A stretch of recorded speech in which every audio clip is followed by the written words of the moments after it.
Potopljena jahta na Antarktiku. Kamen u obliku kornjače ima više od 100 godina. Norveška. Knjižara u Rusiji. Put u Novom Zelandu. 35.000 moževa na jednom mjestu uslijed topljenja leda prouzrokovano klimatskim promjenama.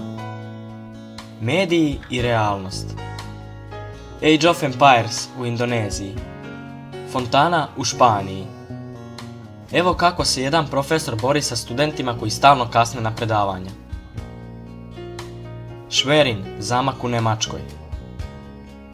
Fudbal na Alpima.